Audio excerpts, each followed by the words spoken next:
অনেকেই সুযোগ সন্ধানীরা সুযোগ নেওয়ার চেষ্টা করছেন।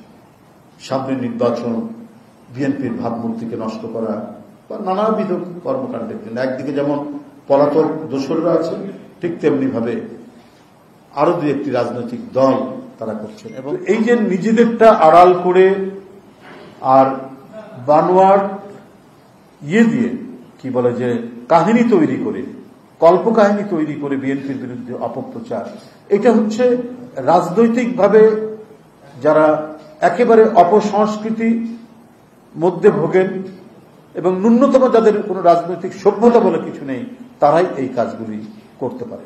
আরে আমাদের তো প্রকাশ্যেই যারা বিএনপির নামে বা কোনো অঙ্গ সংগঠনের নামে কোন ধরনের অপরাধমূলক চাঁদাবাজি দখলবাজির সাথে জড়িত ঘুরি ঘুরি প্রকাশ্যে প্রতিদিন কাউকে না কাউকে বহিষ্কার করা হচ্ছে, কারো পদ স্থগিত করা হচ্ছে, শোকজ করা হচ্ছে, আজীবন বহিষ্কার করা হচ্ছে, এই ব্যাপারে তো কোনো দ্বিধা নেই। কিন্তু সেই রাজনৈতিক দলটি নিজেদের লোকদের অপকর্মকে আড়াল করে তারা নানা নাটকের মাধ্যমে বিএনপির ভাবমূর্তিকে বিনষ্ট করার পায়তারা করছেন বা বিভিন্ন মাস্টার প্ল্যান করে যাচ্ছে যে যাতে বিএনপির ভাবমূর্তি নষ্ট করা যায় নির্বাচনের আগে। এইটা মানুষের কাছে কোনোদিনই গ্রহণযোগ্য হবে না। চক্রান্ত ষড়যন্ত্র করে নীল নকশা করে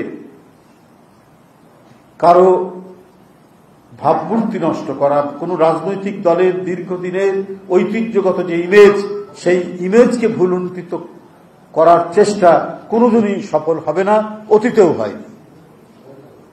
অতিরিক্ত অপকৌশল এবং কূটকৌশলের আশ্রয় নিয়েও কিন্তু আলটিমেটলি কোনো লাভ হয় না। এটা অত্যন্ত প্রমাণিত এবং আমাদের বাংলাদেশের রাজনৈতিক ইতিহাসেও প্রমাণিত যে একসাথে আন্দোলন করতে করতে এরশাদের বিরুদ্ধে করতে করতে হঠাৎ করে ডিগবাজি দিয়ে এরশাদের অধীনে চলে গেলেন, অথচ সবাই বলেছেন এরশাদের অধীনে নির্বাচন করব না।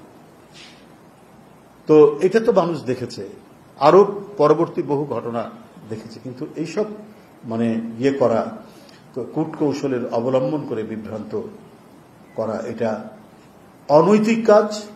সংগঠনগতভাবেই এটি একটি অনৈতিক কাজ, যেটা আমাদের এখানে অনেকেই, বাংলাদেশে এই মুহূর্তে অনেকেই করে যাচ্ছেন। আমি এটা তীব্র নিন্দা প্রতিবাদ জানাচ্ছি।